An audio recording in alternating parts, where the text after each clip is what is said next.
نحمده ونصلي على رسوله الكريم أما بعد فأعوذ بالله من الشيطان الرجيم بسم الله الرحمن الرحيم كل نفس ذائقة الموت وإنما توفون أجوركم يوم القيامة صدق الله العلي العظيم আল্লাহ তাআলা পবিত্র কোরআন এবং হাদিসে বিভিন্ন জায়গায় একটা বিষয়কে স্পষ্ট করে বলেছেন, তা হলো মৃত্যু।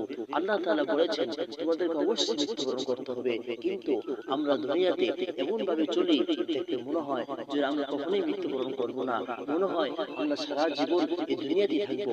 আল্লাহ তাআলা আয়াতে বলেন কুল্লু নাফসিন যায়িকাতুল মাউত, প্রত্যেকটা প্রাণীকে অবশ্যই মৃত্যুর সাথে আস্বাদন করতে হবে।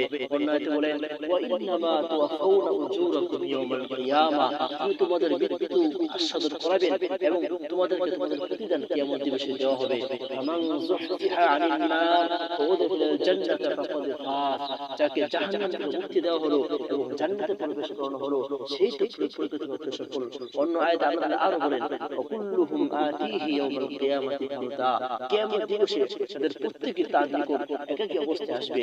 রাসূলুল্লাহ সাল্লাল্লাহু আলাইহি ওয়াসাল্লাম বলেন কুন ফিদ দুনিয়া কাআন্নাকা গরীবুন আও আআমিলুন ফি সাবিল, দুনিয়াতে তোমরা এমন ভাবে চলো যেন তোমরা একটা মুসাফির। অন্য আয়াতে আল্লাহ রাসূলুল্লাহ সাল্লাল্লাহু আলাইহি ওয়াসাল্লাম আরো বলেন আকসিরু যিকরা হাদিল লাযাতিল মাউত, তোমরা দুনিয়ার স্বার্থে বিনষ্টকারী মৃত্যুকে অধিক পরিমাণে স্মরণ করো। প্রিয় ভাই ও বোনেরা, সাহাবায়ে কেরাম রাদিয়াল্লাহু তাআলা আনহু তারা মৃত্যুকে অধিক পরিমাণে স্মরণ করতেন।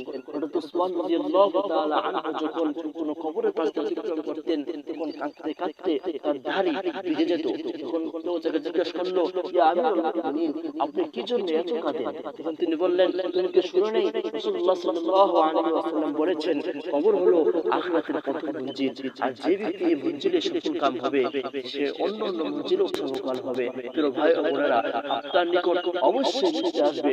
আল্লাহ তাআলা এই সম্পর্কে বলেন ফাইদা জাআ আজালুহুম লা ইস্তাখিরুনা সাআতান ওয়া লা ইস্তাকদিমুন, অতঃপর তাদের নিকট একটি নির্ধারিত সময় আসবে যা এক সেকেন্ড পূর্ব হবে না এবং পরও হবে না। অন্য আয়াতে বলেন আইনামা তাকুনু ইদরিকুমুল মাউত ওয়া লাউ কুনতুম ফি বুরুজিন মুসাইয়াদা, তোমরা যেখানে থাকো না কেন তোমাদের নিকট মৃত্যু অবশ্যই আসবে, যদিও তোমরা বড় বড় দালাল কোথায় থাকো না কেন। প্রিয় ভাই ও বোনেরা, আপনার নিকট মৃত্যু আসার পূর্বেই আপনি মৃত্যুর বেশি বেশি স্মরণ করুন এবং আখিরাতের সাবান আপনি এখন থেকে গোছানো শুরু করুন। আল্লাহ তাআলার মৃত্যু যখন এসেই পড়বে, মৃত্যু আপনি কি এটা দেখবেন না? আপনি কি খাচ্ছেন? আপনি কত ধনী, আপনি কত প্রভাবশালী? মৃত্যু এমন একটা জিনিস, সে কোনো বাজার ভয় করে না, সে কোনো সেনাবাহিনীর ভয় করে না, সে কোনো প্রভাবশালীকে তিনি ভয় করে না। মৃত্যু তার নির্ধারিত সময় অবশ্যই আসবে।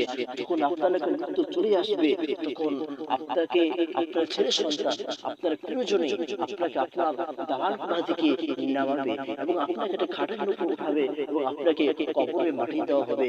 এইভাবেই আপনাকে কিছুদিন তারা স্মরণ করবে, তারা কাঁদবে, এমনি এমনি একদিন যাবে, দুদিন যাবে, এক মাস, এক বছর যাওয়ার পর আপনাকে কেউ আর স্মরণ করবে না।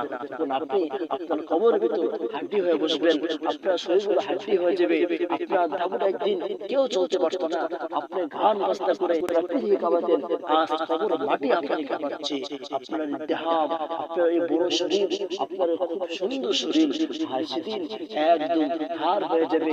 আপনাকে কেউ দেখলে তখন ঘৃণা করবে, আপনার অস্তিত্ব ভাবে পৃথিবীর দিকে চলে যাবে। প্রিয় ভাই ও বোনেরা, সেজন্য মৃত্যুকে বেশি বেশি স্মরণ করুন এবং এই দুনিয়ার ভোগ বিলাসটা ত্যাগ করুন। আল্লাহ তাআলা কোরআনে বলেন ওয়াসারিউ ইলা মাগফিরাতিন মির রাব্বিকুম ওয়া জান্নাতিন আরদুহাস সামাওয়াত ওয়াল আরদু উ'ইদ্দাত লিল মুত্তাকিন, তোমরা অগ্রসর হও এমন এক মাগফিরাতের দিকে, তোমাদের রবের মাগফিরাতের দিকে, ওয়া জান্নাতিন এবং এমন একটি জান্নাতের দিকে, আরদুহাস সামাওয়াত ওয়াল আরদু, যা আসমান এবং জমিনের মতো প্রশস্ততা, উ'ইদ্দাত লিল মুত্তাকিন, নিশ্চিত করা হয়েছে মুত্তাকিদের জন্য। প্রিয় ভাই ও বোনেরা, এজন্য বেশি বেশি মৃত্যুকে স্মরণ করুন এবং আখিরাতের সাবান গোছান। আল্লাহ তাআলা আমাদের সকলকে বেশি বেশি মৃত্যুর কথা স্মরণ করার তৌফিক দান করুন। আখির দাওয়ানা আলহামদুলিল্লাহি রাব্বিল